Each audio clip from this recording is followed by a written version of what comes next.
Vamos a los Estados Unidos, también han surgido muchísimas dudas, críticas además, sobre la manera en que el gobierno enfrenta una fuga tóxica.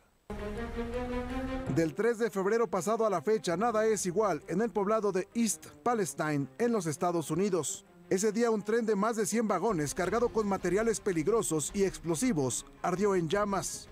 Luego estalló. El lugar quedó ensombrecido por una peligrosa nube tóxica que de inmediato amenazó con envenenar el agua de los ríos cercanos y el aire que los pobladores respiraban. Así que los más de 5,000 habitantes fueron evacuados.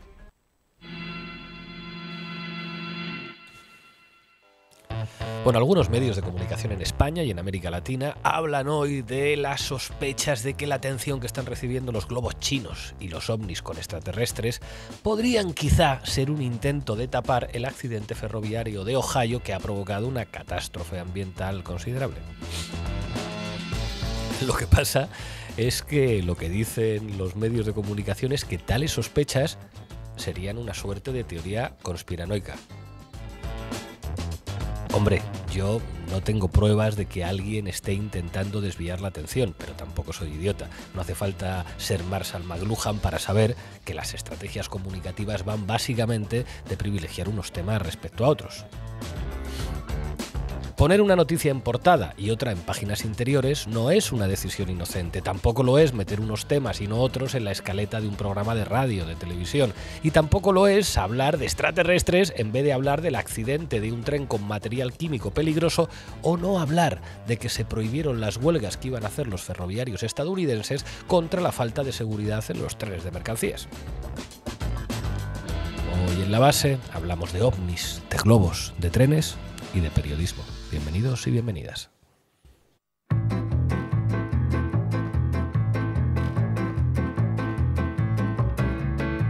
La Base, de lunes a jueves en Público. Bueno, hoy en La Base hablamos de Ohio y nos preguntamos si se estará utilizando esto de los ovnis con extraterrestres para no hablar de lobbies, para no hablar de una catástrofe ambiental considerable. Para ello nuestra matemática Sara Serrano nos va a traer todos los datos de este accidente. ¿Qué tal, compañera? Sí, veremos que no es solo un accidente, o al menos un mero accidente, sino producto de una serie de negligencias de las compañías ferroviarias. Suele pasar. Manu Levín analiza lo que dice la prensa aquí y en América sobre este asunto y sobre todo lo que no dice. Efectivamente, lo veremos en un ratito. ¿Qué tal, Pablo? Pues aquí estamos. Nuestra comandante de Aeroflot, Ina Fino Génova, está pidiendo permiso para aterrizar a los controladores aéreos de Ohio. A ver qué encuentra por allí. ¿Qué has encontrado? Un par de globos. Un par de globos. Vamos a verlo. En fin, y hoy vamos a contar con Jaime Caro. Jaime Caro es doctor en Historia y especialista en Política e Historia de los Estados Unidos, que ha estado siguiendo con mucho detalle todos estos acontecimientos. Arrancamos. La base de datos. Buenas tardes, Sara. Buenos días en América Latina. ¿Qué tal? La noche del 3 de febrero, Ben Ratner estaba viendo un partido de baloncesto de su hija en el instituto de secundaria de East Palestine, Ohio. No escuchó la explosión, pero cuando finalizó el partido y salió de la cancha de baloncesto, una enorme columna de humo cubría el cielo. Ratner regresó a casa con su familia. Esa noche no pudo dormir, tratando de buscar noticias sobre lo sucedido, pero no había apenas información. Al día siguiente, Ratner y su familia, como prácticamente la mitad de los 4.800 vecinos de East Palestine, fueron evacuados. Pues bien, un año antes, Ben Ratner había participado como extra en Ruido de Fondo, la adaptación que hizo Netflix de la novela de Don DeLillo del mismo nombre y que narra la huida de una familia de una nube tóxica producida por una explosión. La película se rodó en Ohio precisamente y Ratner aparecía en ella en una escena esperando dentro de un coche a ser evacuado después de que el choque entre un tren de carga y un camión cisterna provocara una explosión que llenó el aire de toxinas. Ya ven que Carlos Marx se equivocó, pues a veces la historia se produce como farsa y se repite como tragedia. Pero cuéntanos, Sara, ¿qué pasó exactamente este 3 de febrero? Bueno, un tren de mercancías que transportaba productos tóxicos descarriló a la altura de la localidad de East Palestine, provocando una gran explosión. El tren llevaba 150 vagones, 20 de los cuales portaban material peligroso. Entre los vagones afectados por el descarrilamiento se encontraban 5 que transportaban un gas especialmente sensible, cloruro de vinilo. Esta sustancia, que se utiliza principalmente para la fabricación de plásticos y que no se encuentra en la naturaleza, se vuelve muy peligrosa al entrar en contacto con el aire. Respirar este gas en cantidades altas puede provocar la muerte y una exposición prolongada puede causar daños en el hígado, en el sistema nervioso y en el sistema inmune. Además, según el Instituto Nacional del Cáncer de Estados Unidos, el cloruro de vinilo es cancerígeno y puede provocar cáncer de pulmón o leucemia. Por otro lado, cuando el cloruro de vinilo entra en contacto con el aire, libera cloruro de hidrógeno y fosgeno que provocan graves daños pulmonares. De hecho, el fosgeno se utilizó durante la Primera Guerra Mundial como arma química. Y hasta ahora no se ha informado sobre heridos por el accidente o la liberación de gases tóxicos, pero tal y como informa el New York Times, los vecinos de la zona han reportado dolores de cabeza y malestar desde que se produjo el descarrilamiento. Sí, para evitar daños mayores, el 6 de febrero, 3 días después del descarrilamiento, la empresa ferroviaria decidió hacer una quema controlada de los vagones que contenían los casi 400.000 litros de gas vinilo. Aún así, no se han podido evitar daños medioambientales y los tóxicos han contaminado el agua de la zona. El 4 de febrero se notificó que los vertidos habían alcanzado varios arroyos y el río Ohio, que es un río de mayor envergadura. Pero fíjense que no se trata de un caso aislado. Los descarrilamientos de trenes son muy frecuentes en Estados Unidos, ¿verdad, Sara? Sí, en Estados Unidos se producen alrededor de 1.700 descarrilamientos cada año, muchos de ellos mientras transportaban además sustancias peligrosas. Según el Departamento de Transporte de Estados Unidos, los ferrocarriles estadounidenses transportan una media de 4,5 millones de toneladas de productos químicos tóxicos. En total, 12.000 vagones con cargas peligrosas pasan diariamente por ciudades y por pueblos estadounidenses. Bueno, pero supongo que esta alta tasa de descarrilamientos en los Estados Unidos seguramente tendrá una explicación racional y no se puede achacar también a ovnis con extraterrestres o a lobos chinos, ¿no? Sí, para entender lo que ha sucedido hace falta que nos retrotraigamos una década en el tiempo. En 2014, como respuesta al aumento de descarrilamientos de trenes que transportaban productos químicos o petróleo, Barack Obama propuso mejorar las normas de seguridad de las líneas ferroviarias. Sin embargo, la presión de la industria química hizo que finalmente la medida afectara exclusivamente a los trenes que transportaban crudo y no a los que llevaban otros materiales peligrosos como el cloruro de vinilo. En 2017, después de que la industria ferroviaria donara, atención, más de $6 millones a los republicanos, Donald Trump derogó parte de la normativa de seguridad que afectaba a estos trenes. En concreto, acabó con la necesidad de que los vagones que transportasen materiales inflamables contasen con un sistema de frenado electrónico más rápido que los sistemas de frenado convencionales que datan de 1868. Vamos, que todos esos lobistas, para ahorrar costes, presionaron para mantener un sistema de frenado totalmente obsoleto de hace un siglo y medio, que es enormemente peligroso, tal y como ha quedado demostrado una y otra vez. Sí, el sistema de frenado convencional, basado en frenos de aire, detiene los vagones individualmente, mientras que el sistema electrónico permite detener el tren por completo de una forma mucho más rápida. En concreto, el sistema electrónico reduce la distancia de frenado en un 60% respecto al sistema antiguo. Pues bien, los lobistas ferroviarios lograron que Trump legislara en su favor, manteniendo un sistema de frenado totalmente obsoleto y a costa de la seguridad de los ciudadanos, y Joe Biden no ha hecho nada tampoco por cambiarlo. Norfolk Southern, la compañía ferroviaria a la que pertenecía este tren que ha descarrilado en Ohio, se encontraba entre las empresas beneficiadas por la laxitud del gobierno y no contaba con los frenos que, según los expertos, podrían haber evitado el incidente. Pero las presiones de la industria no se quedaron solo en el sistema de frenado, también lograron que se redujera la definición de trenes inflamables de alto riesgo, dejando a muchos trenes que transportaban materiales peligrosos fuera de una regulación más restrictiva. Sí, de hecho, a pesar de transportar un gas inflamable y cancerígeno como el cloruro de vinilo, el tren que descarriló en Ohio no estaba clasificado como un tren inflamable de alto riesgo. Es decir, que tenemos un montón de compañías químicas, compañías petroleras, compañías ferroviarias que se dedican a utilizar a sus lobbies para presionar a los gobiernos para que no legislen y que de esta manera haya normativas que protejan la seguridad. Todo para hacer beneficios. Como diría la brujavería, ¡viva el mal! ¡Viva el cloruro de vinilo! Sí, el principal objetivo de las compañías ferroviarias era obtener el máximo beneficio y lo hicieron, reduciendo los costes de seguridad, pero también los costes en personal. En los últimos años, Norfolk Southern ha despedido a miles de empleados a pesar de las advertencias de los riesgos de seguridad que esto implicaba. En 2019, más de 20.000 trabajadores ferroviarios fueron despedidos. Esta es una cifra sin precedentes desde la Gran Recesión y supone casi el 10% del total de trabajadores del sector. Bueno, ¿sabéis cuál ha sido la solución de la industria ferroviaria para mantener los niveles de productividad? pues hacer los trenes más largos, con más vagones que necesitan menos personal para ser manejados, pero que son mucho más peligrosos y mucho más inestables. Sí, de hecho, esta compañía Norfolk presumía de ser líder en la longitud de sus trenes, que cuentan con más de 100 vagones de media. Casi 3 kilómetros medía de largo el tren este de Ohio. Bueno, pues hoy pueden presumir también de la longitud de las columnas de humo tóxico que salen de sus trenes descarrilados. Sí, la reducción drástica de personal, la falta de permisos por enfermedad, la ausencia de vacaciones pagadas, el estrés al que están sometidos los trabajadores repercute claramente en los estándares de seguridad. El pasado otoño los trabajadores del sector se movilizaron precisamente por esto, para pedir subidas salariales y para pedir también 7 días de bajas médicas anuales remuneradas. Pues bien, el gobierno de Joe Biden, apoyándose en congresistas demócratas, pero también en congresistas republicanos, tramitó una ley express para prohibir a los trabajadores ferroviarios hacer huelga e imponer un acuerdo que había sido rechazado previamente por los sindicatos. En un comunicado, Biden declaró ser un presidente orgullosamente del lado de los trabajadores, pero en este caso y en plena campaña de Navidad aseguró que el Congreso debía hacer uso de sus poderes para evitar el caos del sistema de transporte. Ay, las presiones de los lobbies. Bueno, pero en lugar de invertir en seguridad o personal, además de untar a candidatos presidenciales para que legislaran a su favor, ¿en qué utilizaban los magnates de la industria ferroviaria todo este dinerito? Bueno, básicamente en sueldos millonarios de ejecutivos, pero también en la recompra de acciones y dividendos de los accionistas. En concreto, Norfolk Southern gastó más de $2,3 billones en acciones en el año 2018. Y es que lo que ha pasado en Ohio es lo que ocurre cuando el Estado no actúa para poner límites en términos de protección medioambiental, en términos de derechos laborales, en términos de seguridad, a las ansias de negocio de las grandes corporaciones. Los vecinos de East Palestine, de hecho, han presentado una demanda contra Norfolk Southern denunciando todas las negligencias en términos de seguridad de la compañía. Estaremos pendientes de cómo prospera la denuncia. Gracias, Sara. A ti.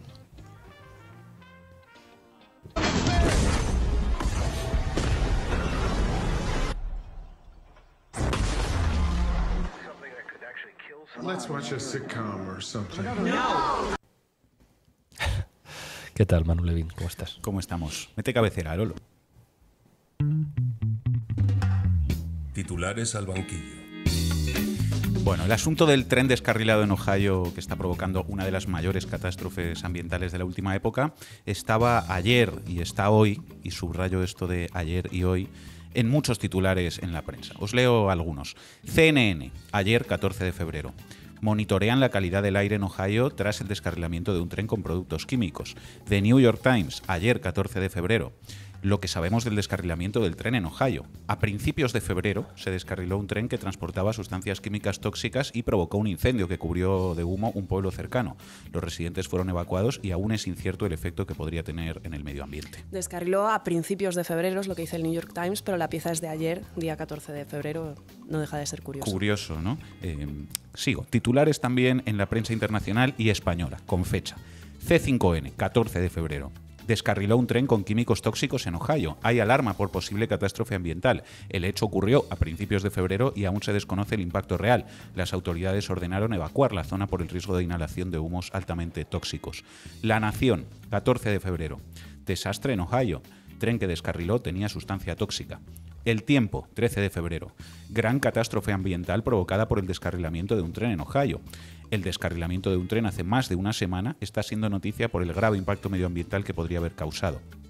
Telemundo, noticia de hoy mismo. Las sustancias tóxicas derramadas en Ohio tras accidente de tren preocupan a residentes que han visto morir aves y miles de peces. La Razón, 13 de febrero. Chernóbil en Ohio.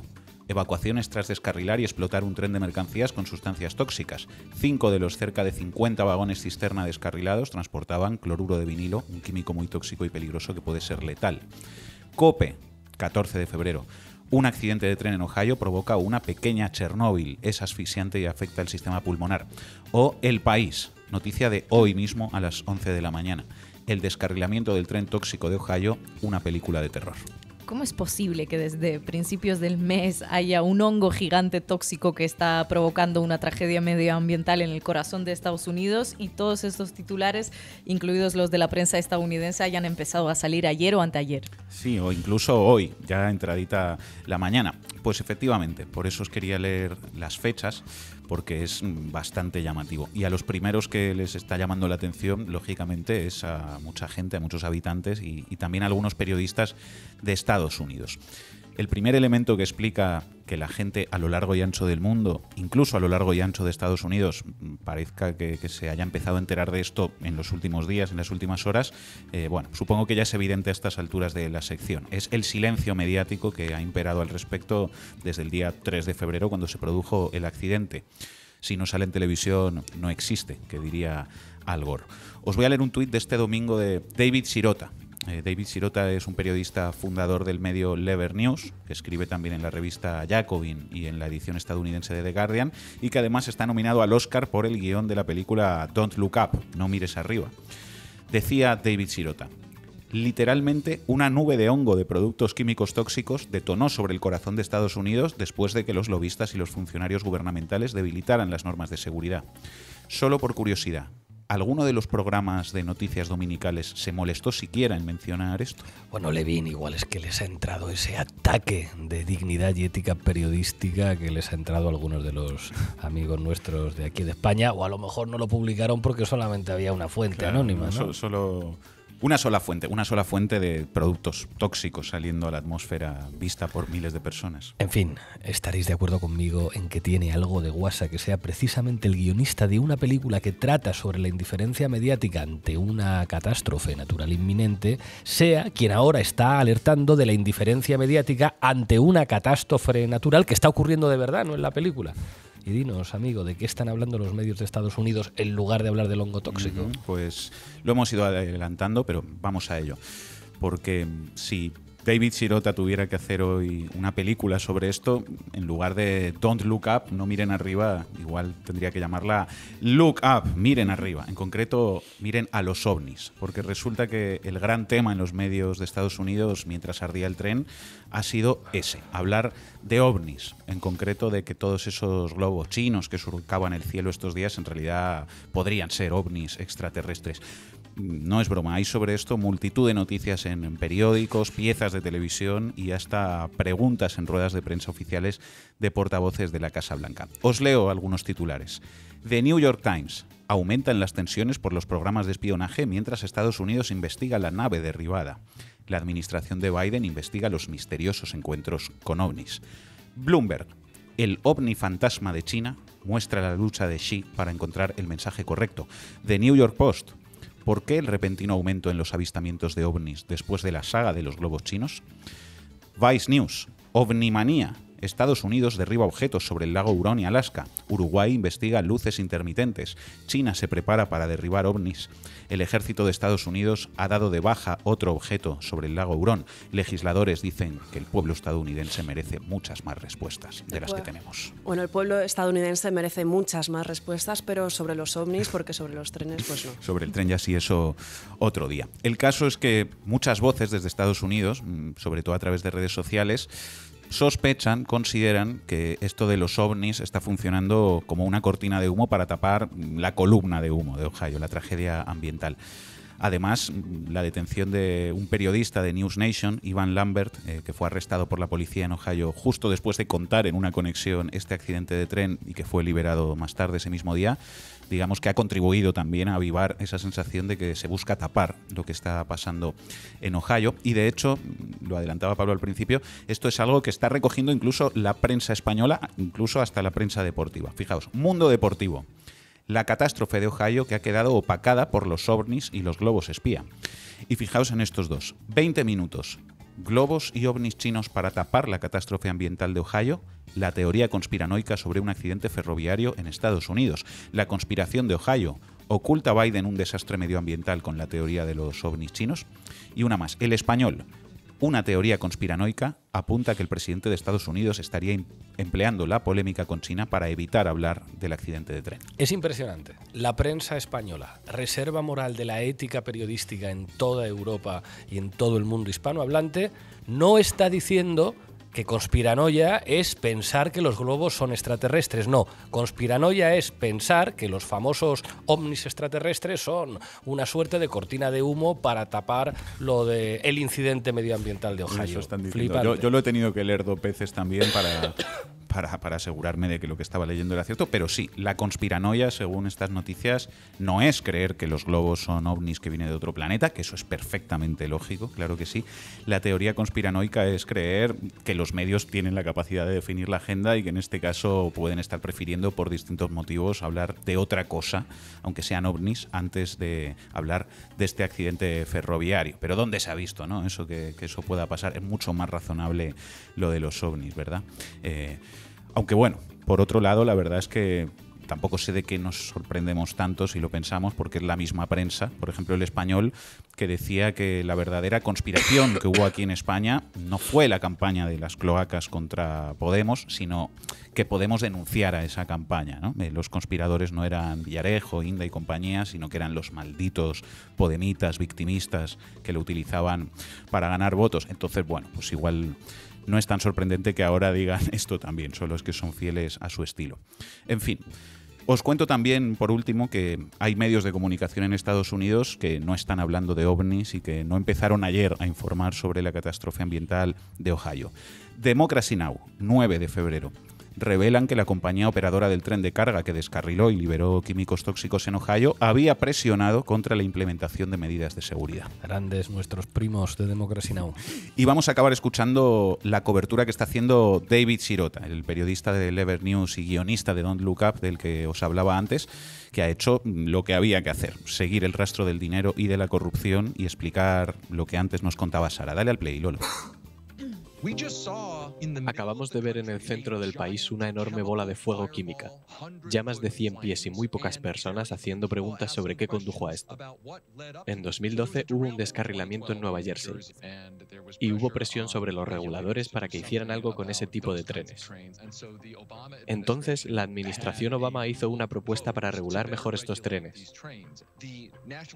La Junta Nacional de Seguridad en el Transporte le dijo a la agencia reguladora: escuchen, estas regulaciones deberían cubrir ampliamente no solo el petróleo, sino también lo que se conoce como productos químicos de clase 2. Y los lobistas de la industria química se pusieron a trabajar presionando a la agencia reguladora para que limitara la definición de lo que es un tren inflamable de alto riesgo. Limitarlo hasta tal punto que el tren de Ohio, ese tipo de tren, terminó no siendo clasificado como un tren inflamable de alto riesgo. Los trenes que estaban sujetos a esta normativa iban a estar obligados a utilizar un nuevo sistema de frenado para tratar de impedir, o al menos reducir, los daños por descarrilamiento. La mayoría de los trenes en el país todavía usan tecnología de la época de la Guerra Civil, pero en el momento en el que el gobierno estaba considerándolo, la industria ferroviaria cambió de tono. Alegó preocupaciones sobre los costes para presionar contra esa norma.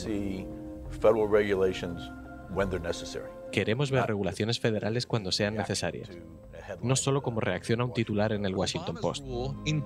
La norma de Obama incluyó esa medida para extender el uso de esos frenos en el sistema ferroviario de la nación. Pero en ese año electoral de 2016, el Partido Republicano obtuvo más de $6 millones de la industria ferroviaria, y los republicanos del Senado comenzaron a hacer ruido para que Trump derogara la norma. Donald Trump derogó esa normativa para que en la industria no se tuvieran que empezar a usar este tipo de frenos. Un exregulador de la Administración Federal de Ferrocarriles nos dijo que esos frenos, conocidos como frenos ECP, habrían mitigado un desastre como este. Y acabamos de enterarnos hoy, después de la publicación de nuestra historia, que este tren no tenía esos frenos. Así funciona la democracia en los Estados Unidos: corrupción, financiación de campañas, prohibición de la huelga a los trabajadores ferroviarios que denunciaban la falta de seguridad, lobismo de las patronales en contra de las regulaciones que podían haber evitado la catástrofe. Eso es lo que hay detrás del accidente de Ohio. A lo mejor así se entiende por qué puede haber medios de comunicación en Estados Unidos que prefieren hablar de ovnis antes que hablar de una catástrofe medioambiental. Gracias, Manu. Señoras y señores, el director del Teatro Mercurio y protagonista de estas emisiones, Orson Welles. Ahora sabemos que a principios del siglo XX, este mundo estaba vigilado de cerca por inteligencias superiores a la del hombre, pero tan mortales como la nuestra. Ina Finogénova, a ver qué nos traes preparados. Vamos. ¿A qué me invitan? El análisis internacional de Ina Finogénova. Desearía que fueran ovnis, pero no son ovnis. Es solo la vieja estrategia de pánico, una atractiva molestia que garantiza que los reporteros especializados en la seguridad nacional se dediquen a investigar la chorrada de los globos en lugar de los presupuestos o la voladura del Nord Stream. Hasta la próxima vez. Esto lo tuiteó Edward Snowden, el exagente estadounidense que hizo público el programa de vigilancia masiva de la Agencia Nacional de Seguridad. Lo escribió anteayer, aparentemente tras observar durante más de 2 semanas la intensísima cobertura mediática del avistamiento, derribo, sobrevuelo de los globos aerostáticos chinos sobre Estados Unidos y otros países. Bueno, Inés, explícanos bien esta chorrada de los globos, explícanos qué pasó y por qué Snowden está diciendo que todo esto es una tapadera, básicamente. Vamos con ello. Los medios de comunicación empezaron a hablar de ello a finales de enero, cuando una nave aerostática sobrevoló las Islas Aleutianas. Estados Unidos denunció que se trataba de un globo espía procedente de China. Pekín, a su vez, reconoció su procedencia, pero dijo que se trataba de una nave de investigación meteorológica que se desvió de su ruta por los vientos. En fin, no entendemos qué pasó, lo sentimos mucho, aquí estamos investigando el clima, etcétera, etcétera. Y el Pentágono inicialmente parece que tampoco entendió muy bien lo que estaba pasando y mientras debatían qué hacer con el globito, al globito le dio tiempo para sobrevolar todo el territorio de Estados Unidos, desde el estado de Idaho hasta Carolina del Norte, e incluso fue rastreado cruzando Montana, donde Estados Unidos tiene bases de misiles nucleares. Hasta que finalmente se tomó la decisión de derribarlo, pero no resultó fácilmente derribable por la altura a la que volaba y por el riesgo de lo que pudieran hacer sus restos. Hubo que esperar que se desviara hacia el océano y ahí enviar avión de combate. El primer misil lanzado contra el globo falló, pero el segundo finalmente derribó al presunto espía. Según informó Bloomberg, cada misil usado para derribar la nave cuesta $439,000. Lanzar 2 de estos desde un avión que cuesta otros $200 millones para derribar un globito aerostático que costaría unos $70-90,000. Bueno. Pues sale caro derribar los globitos. Eso sí, comparado con el presupuesto de defensa de los Estados Unidos, esto es calderilla, ¿no? Ya, calderilla. Cuando finalmente cayeron los trozos de la nave, se pusieron a analizarla, informaron que tenían antenas, que supuestamente servían para interceptar comunicaciones, paneles solares y, bueno, poco más. Según afirmaron en el FBI, la evidencia que recuperaron era extremadamente limitada, es decir, todavía no se han podido establecer con precisión las funciones del globo. Bueno, esto no impidió que el secretario de Estado, Anthony Blinken, cancelara su visita a China, que tenía planeada justo para esos días, y que el Congreso de Estados Unidos se pusiera a elaborar nuevos paquetes de sanciones contra Pekín. Ya, y en medio de todo esto emergió el expresidente Donald Trump con su clásico imperecedero: esto conmigo no pasaba, esto es porque Biden es un inútil. Bueno, no es literal, ojo, aquí estoy haciendo una interpretación muy libre de lo que ha dicho, pero la CNN accedió a un informe clasificado de la Fuerza Aérea de Estados Unidos y reveló que durante la administración Trump sí que habían aparecido globos semejantes en los cielos de Estados Unidos, pero se enteraron de ello a posteriori porque el sistema antimisiles no los había detectado a tiempo, algo que Donald Trump desde luego calificó de fake news. Así las cosas, los globos chinos volvieron a aparecer en los cielos de América del Norte, incluyendo Canadá, los volvieron a derribar, de algunos dijeron que tenía forma octogonal, también llegaron a América del Sur, a Colombia y Uruguay concretamente, mientras China siguió insistiendo en que se trata de meras naves meteorológicas. El Pentágono le puso algo de chispa al asunto, refiriéndose a todo eso que derribaron como a objetos voladores no identificados. Lo llamamos objetos y no globos por una razón. Y esto no lo dijo Iker Jiménez, lo dijo el jefe del Comando de Defensa Aeroespacial de Estados Unidos, Glenn Van Herk. Y mientras Van Herk y el Pentágono dudaban, el secretario general de la OTAN, Jens Stoltenberg, aparentemente ya hizo su propia investigación y salió a comunicar los resultados. La aparición de esas naves en los cielos de Estados Unidos es el resultado de que China, junto con Rusia, está intensificando sus actividades de espionaje. Por lo tanto, tenemos que intensificar todo lo que hacemos para contrarrestar esa amenaza. Cualquier cosa sirve como excusa para aumentar el presupuesto militar, ¿verdad? Pues venga, los globos chinos también.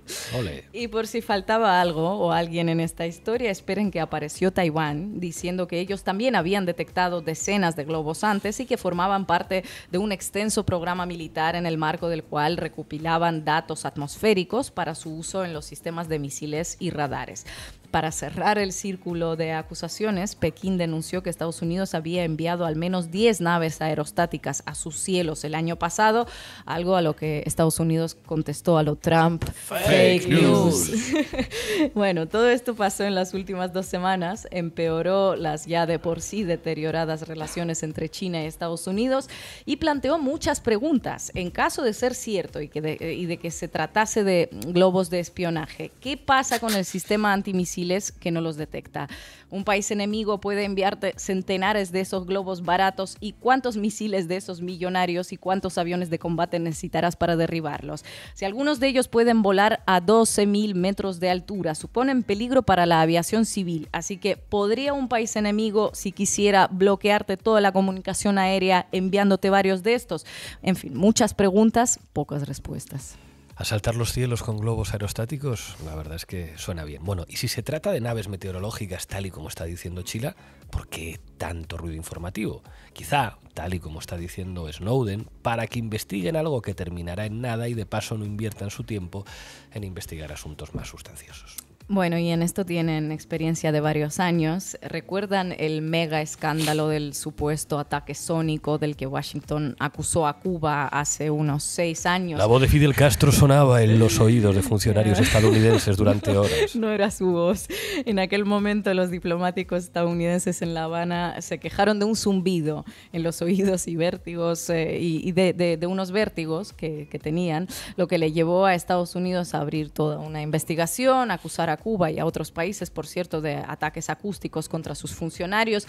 Cuba lo negó enfáticamente, llevó a cabo su propia investigación, insistió en que no había evidencias de ningún tipo, no sirvió de nada. El síndrome de La Habana fue ampliamente difundido por medios, se han escrito toneladas de artículos sobre microondas dirigidas, ultrasonidos, agentes infecciosos, hasta que en 2022 se hizo público un informe preliminar de la CIA en el que descartaron la conspiración de países extranjeros detrás de todo ello. Bueno, lo que sugirieron los análisis científicos es que detrás de todo ello lo que había eran sonidos de grillos y cigarras y que las víctimas estaban experimentando una enfermedad psicógena masiva. Grillos y cigarras comunistas. Bueno, no podemos descartar que una vez más la CIA esté intentando desviar la atención con ese reciente informe sobre el síndrome de La Habana, pero por nuestra experiencia hemos de decir que no suelen desviarla, no culpabilizando a nadie de los males de sus ciudadanos o del mundo en general. En fin, habrá que esperar a sus informes dentro de unos cuantos años, cuando ya nadie se acuerde de esto, en los que dirán que a lo mejor los globos chinos no tenían nada que ver con un ataque geopolítico. Lo que es seguro es que, como dice Snowden, los globos chinos están dando mucho que hablar y que mientras se habla de ellos no se habla de otras cosas. Gracias, compañera. Y con un marcador de medio tiempo, Buffalo 14, Washington 7, es hora del nunca tedioso espectáculo de medio tiempo. Terrícolas, venimos de 10.000 millones de años luz a traerles este mensaje de medio tiempo y de paz. 1, 2, 3 o'clock, 4 o'clock, rock. 5, 6, 7 o'clock, 8 o'clock, rock. 9, 10, 11 o'clock, 12 o'clock, rock. We're gonna rock around the world tonight. ¡Qué idiotez! Vamos, francotiradores, ¿dónde están? ¿Quién va ganando? El odio a mi padre por una anotación. Todo está en Los Simpson. Bueno, hoy contamos en La Base con Jaime Caro, es doctor en Historia Contemporánea, es especialista en Política e Historia de los Estados Unidos. Jaime, muchas gracias por atender a La Base. Hola, ¿qué tal? Jaime, tú que sigues diariamente la actualidad de los Estados Unidos, ¿cómo está ahora la situación en Ohio con toda esta catástrofe ambiental? Pues la situación en Ohio ahora mismo está en un apagón informático que poco a poco se va encendiendo, desde este domingo más o menos, que creo que incluso los primeros periodistas, aparte del que habéis mencionado, fue la agencia de noticias o el periódico que se ha fundado en el entorno de Bernie Sanders, que es More Perfect Union, que empezaron ya a hacerse eco, y con un retweet de Alexandria Ocasio-Cortez es como casi, al tener como unos 10 millones de seguidores, es como ha empezado a vislumbrarse esto. Entonces, la situación ahora mismo está que no se sabe muy bien si hay contaminación. Según los periódicos más mainstream, estilo New York Times, Washington Post, no hay ningún peligro todavía para el medio ambiente, aunque todavía dicen que es una incertidumbre total.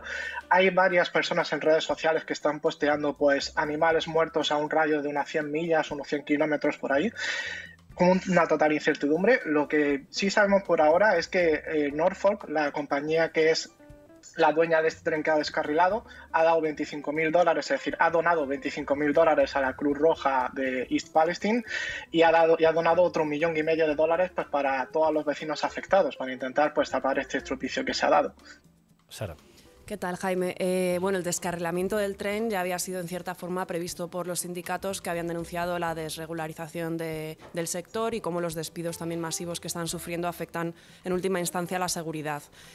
¿Nos puedes contar un poco cuál es la situación de los trabajadores de trenes en Estados Unidos? Pues la situación de los trabajadores de los trenes de Estados Unidos es que desde el 2017 el 22% de la plantilla del sector ha desaparecido, es decir, lo han despedido. Desde el 2019 ha habido una desregulación salvaje de toda la seguridad que hay en los trenes, y la seguridad no solamente en los frenos o en la mecánica de los trenes, sino que también afecta pues, a algo tan básico como los descansos de los trabajadores. Si hay menos plantilla y ya los descansos no están regularizados, pues entonces hay más estrés. Y ya pues para seguir, su salario no ha aumentado durante todos estos años, está prácticamente congelado y no tiene ningún día de vacaciones pagadas ni ningún día de enfermedad pagada. Entonces nos podemos encontrar con que hay trabajadores que al ser precarios y pobres, por no querer faltar a su puesto de trabajo cuando están enfermos, están en su puesto de trabajo enfermos. Por lo tanto, aquí se mezcla una conjunción de desregulación de mecánica, de seguridad mecánica, con una desregulación de seguridad en el trabajo. Pues, por lo tanto, los trabajadores ahora mismo del ferrocarril están bastante mal en su situación. Manu. Buenas tardes, ¿qué tal? Hablábamos antes durante el programa de la huelga que querían hacer los trabajadores ferroviarios y que se les prohibió, pero bueno, también repasando algunas cosas que has ido publicando tú a través de redes sociales, veo que hablas también de huelgas y movilizaciones en Tesla, en Amazon, en Starbucks. Entonces, bueno, te quería preguntar si crees que de alguna manera podríamos hablar de un despertar sindical en Estados Unidos en estos últimos tiempos. De eso que tú llamas, además, en un artículo que has publicado en los últimos días, el sindicalismo en la era del capitalismo digital, que es un concepto que te quería pedir también que nos expliques un poco. Vale, sí, la verdad es que desde el 2021 que empezó que se fundó el primer sindicato en Starbucks, en diciembre por ahí, que ganó las elecciones, hasta el día de hoy ha habido un despertar sindical en Estados Unidos que es muy importante y que nos tiene que llamar la atención, porque no solamente ha afectado a Starbucks, que era una compañía muy antisindical, sino que ha afectado a Amazon, ha afectado a unas decenas de compañías bastante importantes que eran también muy antisindicales, y entre ellas a Tesla. Es decir, este nuevo sindicalismo está cogiendo técnicas o tácticas del anterior sindicalismo anarcosindicalista de una zona muy específica de Estados Unidos, que es la zona de Buffalo y la ciudad de Nueva York, y lo está aplicando pues a estos nuevos puestos de trabajo que también intentan luchar contra toda esa tecnología que viene a los puestos de trabajo para intentar controlar a los trabajadores. Por ejemplo, todo el mundo sabe que en Amazon los almacenes están totalmente controlados, las métricas de los trabajadores, a través de pulseras digitales. Es decir, según los pasos, la compañía se escuda en que lo que quieren es que den menos pasos, es decir, que haya menos tiempo muerto en el almacén. Pero al fin y al cabo lo que se ha descubierto es que si dan menos pasos en el almacén significa que posiblemente eres un trabajador más vago y posiblemente en tu contrato temporal, que dura solamente un mes o 2 meses, la próxima vez que intenten renovar, no te van a renovar. Lo mismo pasa, por ejemplo, con los trabajadores como Uber Eats o Deliveroo, es decir, los riders, que según lo que pedalen van a ser contratados en un futuro, o tan simple como el próximo pedido te va a llegar a ti o le va a llegar a un compañero tuyo que pedale más todavía. Entonces estos sindicatos están empezando a organizarse pues también en toda la tecnología, en toda la industria digital, para ver cómo se pueden hacer más transparencia de estos algoritmos y evitar su uso en el puesto de trabajo. Ina. ¿Qué tal, Jaime? Estábamos hablando ahora que varios usuarios en redes sociales y Edward Snowden también incluido denunciaban que todo este ruido mediático y político en torno a los globos espía, objetos voladores en los cielos de Estados Unidos es una especie de tapadera para desviar la atención, bueno, por un lado del descarrilamiento del tren y por otro lado de la voladura de Nord Stream. ¿Qué opinas tú de esas denuncias?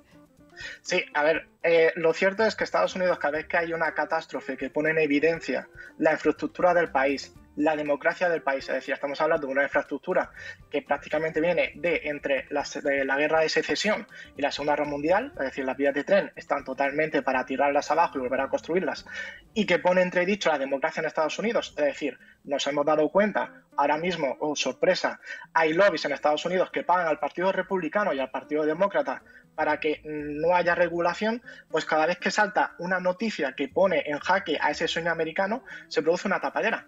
Es decir, ya no es solamente que ahora mismo, a mí me parece como muy conspiranoico porque son ovnis y todo eso, pero si ahora mismo no hubiese pasado nada de los globos, si un burro muy feo gana un certamen de burros guapos en Arkansas, esa sería la noticia ahora mismo, porque al fin y al cabo en Flint, en Michigan, desde 2018 no tienen agua potable y eso no aparece. En Missouri durante la pandemia hubo más de 300.000 personas que no tenían acceso a agua potable, tuvieron que ir a comprarla y no llegaba el agua potable porque la infraestructura no estaba hecha para eso. Entonces, al fin y al cabo es una constante en los medios de comunicación estadounidenses y como no rompamos el consenso de que este país es la primera potencia mundial y por lo tanto estas cosas no pueden supuestamente pasar en este país. Jaime Caro, especialista en historia política de los Estados Unidos, muchas gracias por atender a la base. Hasta pronto. Muchas gracias, hasta luego. Bueno, llegamos al final del programa. Ahora enseguida vendrá Dato Mata Relato con Julián Macías, que hoy nos va a hablar de la invisibilización mediática y las fake news contra la manifestación en defensa de la sanidad pública que se produjo este fin de semana en Madrid. Os vamos a dejar con un temazo de La Pulquería, Tan cierto que pasó. Hasta mañana.